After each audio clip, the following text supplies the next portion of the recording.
always hated family reunions. Maybe that's a bit harsh, but it's the truth. Dear viewers, welcome to our channel. Subscribe to receive more stories every day.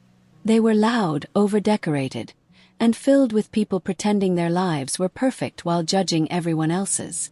And this year's gathering, hosted by my cousin Danielle at her newly renovated country estate, promised to be the grandest one yet.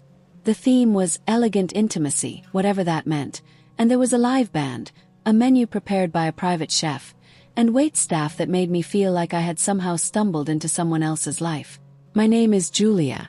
I'm 37, school counselor, married, at least I thought I was.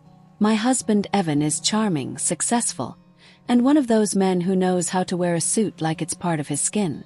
We met when I was 25, got married when I was 28. First it felt like a dream come true. But lately, that dream had been crumbling. Subtle things. Evan's frequent business trips that didn't align with his calendar, the change in his cologne, the way he stopped looking me in the eye when we spoke.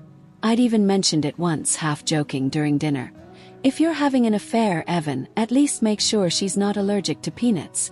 I don't want to end up in the ER again. He laughed. I didn't. I should have listened to my instincts. The reunion was in full swing when everything began to unravel. Danielle's backyard had been transformed into a magazine spread. White tablecloths, golden fairy lights, and centerpieces filled with peonies and roses. Children chased bubbles across the lawn while adults sipped rose and tried to outshine each other's achievements. Evan, as always, was in his element. Shaking hands, flashing that easy grin, talking investments with my Uncle Gary and reciting vacation plans to anyone who'd listen. Me. I was on drink duty. Somehow I'd volunteered, or been voluntold, to refill the wine bottles and make sure no one's glass ran dry. That's how I ended up in the pantry. The wine cellar was connected to it, and the pantry itself was tucked behind the kitchen, lined with shelves of glass jars and homemade jams. While searching for a corkscrew, I heard voices. The pantry door was slightly ajar, and the voices were coming from the laundry room, which adjoined it. The sound carried easily through the wooden walls. Evan's voice. Low, coaxing, flirty. First I froze. Then I leaned closer. Don't worry, babe, he was saying. She's clueless. Thinks I'm helping Danielle with the wine inventory. God, if she knew what we were doing in here. Female giggle. I recognized it. My blood turned to ice. Danielle. My own cousin. I stayed completely still, barely breathing as she whispered. You're awful. You're going to get caught one day. Not today, Evan said, laughing. Besides, what's she going to do? Cry into her Pinterest boards. She can't even cook without Googling how to boil water. They both laughed. That kind of laugh. The cruel kind that presses on your ribs and leaves bruises. Something inside me cracked. I didn't cry. I didn't storm in. I didn't scream. I left the corkscrew on the counter, walked back out to the backyard, and poured myself a glass of red wine that I didn't sip once. My hands were steady, but my mind raced. For the next 2 hours I moved through the party like a ghost, watching them. Him with his easy swagger, her with her fake smiles. And I realized just how many lies had been poured into our marriage like fine wine into a chipped glass. But if they thought I was going to shatter, they were wrong. The days that followed were quiet. Too quiet. I didn't tell Evan I knew. I didn't confront Danielle. I went home, cooked dinner, and smiled at Evan like nothing had changed. He was even more affectionate than usual, probably because sneaking around added spice to his life. How ironic. I was the one being cheated on, yet I was the one who suddenly had all the power. 'Cause I had a plan. The next reunion gathering was already in motion. It was to be held 2 weeks later, same place, with a casual cousins' dinner on Friday, followed by the main garden party on Saturday. Danielle loved planning 2-day events like they were mini-weddings. I confirmed our attendance, kissed Evan on the cheek, and emailed Danielle a list of ideas for party games like nothing was wrong. But meanwhile I did some digging. Turns out, Danielle's marriage wasn't as stable as she portrayed. Her husband, Greg, was often out of town, and when he was home, He looked like a man drowning in polite misery. I remembered how he'd given me a long, pitying look during the last Christmas party when Evan bragged about their shared investment project. That look made more sense now. I called Greg. I didn't mention the affair. Not at first. I just asked him how things were going and gently mentioned I had some questions about Evan and Danielle's business dealings. That's when the silence on the other end of the phone turned heavy. He knew something. "Meet me," he said. "Tomorrow. No phones. Bring what you have." What I had. That point it was just pain and suspicion. But that was about to change. Greg and I met at a small cafe in town the next morning. It was quiet. The kind of place where old men read newspapers and the waitress remembers your name after one visit. Greg looked tired but sharp. "I know about them," he said before I even sat down. "I've known for a while. But I had no proof. And if I confronted her, she'd twist it. Make me the paranoid one." I told him what I overheard. Word for word. His jaw clenched, but he didn't interrupt. Then he pulled out a flash drive. "This," he said, "has everything. Text, voicemails, a few recorded calls. Evan's been bragging. Danielle's too stupid to delete anything. I've been collecting it, hoping for the right time." I took it from him, stunned. "Why now?" "Because," he said, "I want out. And I want them exposed. Not quietly. Not in a courtroom. I want them humiliated. Just like they did to us." Something inside me sparked. We shook hands. Back home, I waited until Evan left for a late meeting, which I now knew was probably code for "meet up with your cousin," and I plugged in the flash drive. What I saw shook me. Voice memos of Evan mocking my job, saying I was emotionally weak, calling me a burden he was tired of dragging around. Texts to Danielle about waiting for the right time to dump me. Screenshots of them joking about family members, saying they could blackmail Uncle Mike if he ever found out about the misappropriated funds Evan had helped Danielle hide from her startup. I wasn't just being cheated on. I was being used, disrespected, played for a fool by two people I had trusted with my heart and history. But not anymore. That night, I poured myself a drink and called my best friend, Claire. She was a lawyer, sharp, discreet, and the kind of person who didn't blink when you said things like, "I want to ruin two people's lives, but legally." She listened to everything. Then she said, "Julia, this is more than an affair. This is financial misconduct. Betrayal of fiduciary duty. Greg could sue. You could sue. But if you want maximum public impact." "I do." "Then I suggest we plan a presentation." I laughed. "A presentation?" "Trust me," Claire said. "You'll see." I spent the next week preparing. I went to work. I packed for the reunion. I kissed Evan on the mouth and let him think I was still stupid, still safe. He had no idea what was coming. Because when Saturday came, and the guests sat down for the toast, I was the one who stood up first. And what I said next would leave every person at that garden table speechless. The morning of the reunion arrived like the calm before a storm. Evan woke up whistling, completely unaware. He slid his arm around me in bed, kissed my shoulder, and made some offhand joke about my cousin's overdone party planning, which I smiled at and filed away for irony later. The drive out to Danielle's estate was long and winding. Sunlight filtered through the trees like gold through stained glass. It was almost too beautiful, too still, like the universe was holding its breath. And maybe it was.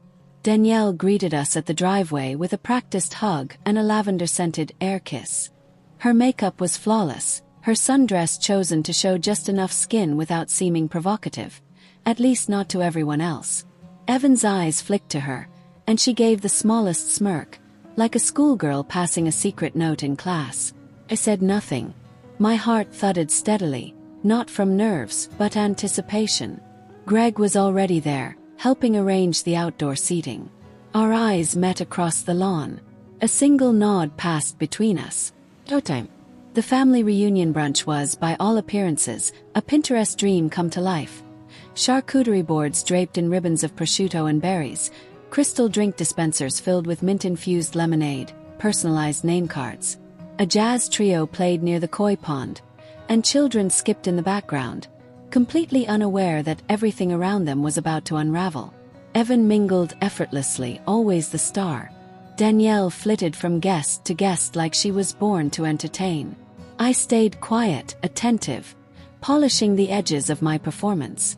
When the dessert trays came out, mini creme brulees, chocolate-dipped fruit, lavender macarons, it was time. I stood, clinked my spoon to my wine glass, and the lawn fell silent. "Hi everyone," I said with a smile that was all teeth. "I just want to say how wonderful it is to be here. Danielle, everything looks beautiful as always. And Evan, well, you know how much I appreciate you bringing me into this family." Polite laughter rippled around the tables. Continued. "But I've been doing a lot of thinking lately. About gratitude. About honesty. About betrayal." I let that last word hang. Some smiles flickered. I reached into my bag and pulled out a small remote control. One click, and the outdoor projector, set up for the slideshow Danielle had planned for later, flickered to life. But it wasn't baby pictures or family memories that filled the screen. It was a screenshot. Text message. From Danielle. "She's clueless. Still thinks you're working late. God, I can't wait until we can stop pretending." Gasp. I tapped the remote again. A voice memo played over the speaker system. Evan's voice, unmistakable, filled the garden. "She's convenient. She does everything. Plans the vacations, handles the bills. But God, she's so boring. It's like being married to a spreadsheet with feelings." Silence. Then murmurs. I scanned the crowd. My Aunt Brenda dropped her fork. My cousin Henry looked away. My mother blinked furiously. And Greg, sweet, patient Greg, stood behind Danielle with a look of devastation that shattered her icy composure. "I found out 2 weeks ago," I said calmly. "But I didn't say anything. 'Cause I wanted you all to hear it too. I wanted everyone to know exactly what kind of people Danielle and Evan are." Danielle stood up. "Julia, this is a joke. That's out of context. You're twisting." I turned to her, expression cold. "Danielle, there are 3 hours of recordings. I'm happy to play more." She sat down. Hard. The aftermath was pure chaos. Some people got up and left immediately. Others stared, stunned, processing. Danielle's parents looked like someone had told them their daughter was a stranger. Evan, for the first time since I'd met him, was speechless. Completely and utterly paralyzed. Greg stood slowly, stepped forward, and said something I'll never forget. "I'd like a divorce." He didn't raise his voice. He didn't cry. He simply looked at his wife, then at me, and added, "Julia, you've shown more integrity in 20 minutes than she has in our entire marriage." I almost burst into tears right then. Evan, finally finding his voice, hissed, "You planned this? You orchestrated all this just to humiliate me?" "No," I said. "I orchestrated this to expose you." And then I left. I walked right out of the garden with my head held high, my heels clicking on the flagstone path, the way they always do in movies. And for once in my life, I didn't feel like the supporting character. Felt like the main one. The press got hold of it a week later. Not because I leaked anything, but because Greg filed for divorce and attached digital evidence to his claim. Danielle's company, a luxury interior design firm she'd inherited from her grandmother, had quietly been laundering money through vendor contracts Evan helped establish. The embezzlement Greg suspected. Real. The texts made it undeniable. A local news site picked it up as an elite family's private scandal, and it spread like wildfire across suburban gossip blogs. Danielle resigned from her position. Her reputation, once pristine, was reduced to whispers and side-eyes at country clubs and fundraiser luncheons. Evan's firm put him on extended leave, and the internal investigation that followed ended in termination. Apparently, he'd used company resources to fund a vacation with Danielle 2 months prior. Floppy. They tried to blame me for ruining their lives. But I didn't ruin anything. They did. I just gave the truth a microphone. In the weeks that followed, I got everything in order. Claire helped me file for divorce. My prenup, One Evan had insisted on when we married. Ironically protected me more than him, since I had no debt, no shared business assets, and a clean record. Evan walked away with barely anything. No house, no accounts, and certainly no dignity. Greg and I kept in touch. We weren't romantically involved yet, but there was a strange kind of bond that formed between two people betrayed by the same pair of snakes. We went to therapy separately, and then started meeting for coffee. Eventually we took a weekend trip to the coast, no expectations, just healing. It was peaceful. For the first time in years I felt free. One evening, as I was watching the sunset from my porch, I got a message from an unknown number. "You think you've won. But this isn't over." No signature. No name. But I knew. No. I stared at the screen, then typed back. "It is for me. Good luck cleaning up what you broke." I blocked the number. And then I smiled. Because this time, the glass had shattered for her. It's strange how life can feel like a prison, and you don't even realize it until the bars are gone. In the weeks after the reunion fallout, my days felt foreign. The silence in the house was no longer heavy. It was liberating. No Evan walking through the door with cologne that didn't belong to me. No empty dinners where I played the role of the pleasant, invisible wife. Just peace, stillness. My thoughts, unfiltered and unbent by someone else's shadow. I started jogging again. Something I hadn't done since before our wedding. I bought real groceries instead of frozen trays meant to impress someone who never said thank you. I redecorated the living room. Not with designer trends or minimalist austerity, but with colors I liked. Deep greens, soft whites, bold copper accents. I didn't realize how much of my life had been designed for someone else's taste. Evan didn't go quietly. No. He tried to frame himself as the victim of a public smear campaign. He told mutual friends I'd gone off the deep end, that I'd teamed up with Greg to sabotage him. He tried to rally sympathy, but he forgot something. I had the receipts. And after everything, no one was buying his story anymore. Even his own parents, staunch, traditional, and once obsessed with his flawless image, told him, "You did this to yourself." They sent me a letter, handwritten, apologizing. I didn't expect it, but it meant something. Even if I couldn't forget, I was learning how to forgive the ones who stood by silently. Because I had once stood silent too. Danielle, on the other hand, vanished. She resigned from every board she sat on, closed her interior design firm for restructuring, deleted most of her social media. The last I heard, she had moved to a coastal town 3 hours away and was taking a break from public life. Breaks don't fix broken people. I never responded to her cryptic text. I never called. I never visited. Some betrayals don't deserve closure. But that doesn't mean closure didn't come. One afternoon, while cleaning out a closet, I found a box. One Evan had stashed in the back behind winter coats and old photo albums. I almost didn't open it, but curiosity won. Inside, a stack of papers, envelopes, receipts, and one thick, sealed envelope with Danielle's name scribbled on the front. Opened it. Inside was a printed email thread between Evan and Danielle. Dates, bank details, fake invoices. Discussions about how to make it look clean. And then one final email, dated 2 days before the reunion, where Evan wrote, "Once the inheritance hits, we're golden. If Julia gets suspicious, gaslight. If Greg gets nosy, threaten litigation. Keep the family on our side." My chest tightened. Inheritance. I checked the earlier messages. They were talking about Uncle Mike's estate. Uncle Mike had been sick. He was wealthy.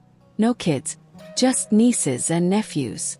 Evan, always the opportunist, had apparently convinced him months ago to add Danielle to his trust as a co-beneficiary, under the guise of future caretaking. And now I had the proof that it was all a setup. Called Claire immediately. She reviewed everything, cross-referenced the documents, and what she discovered. Uncle Mike had died 2 weeks before the reunion, and his will hadn't been read yet.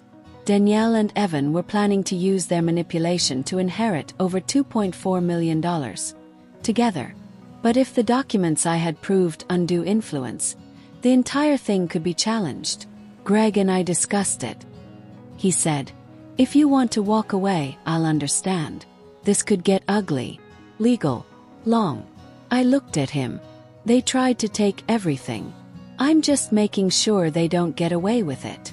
We filed a formal complaint with the estate attorney. Within a month, we were summoned for a private legal mediation. The mediation was a long day of silence, confrontation, and simmering rage. Danielle sat at the far end of the table in a beige suit that didn't match her usual flair. She looked smaller, older, more frayed around the edges. Evan wouldn't look at me. Not once. The lawyer read from the complaint file. Then the evidence. Then the emails. Danielle's face drained of color. There was only one word for what Evan and Danielle had done: fraud. And because Greg and I brought the evidence forward before the inheritance was distributed, the entire trust was frozen and reevaluated. Uncle Mike's revised will, after legal review and witness interviews, was invalidated. The estate was split evenly among all 6 nieces and nephews. Danielle was removed entirely. Evan, who had tried to insert himself as Danielle's executor, was threatened with criminal charges and agreed to walk away from any claim, forfeiting everything. The final twist. I donated my portion to a non-profit that helps women rebuild after betrayal and financial abuse. Quietly, anonymously.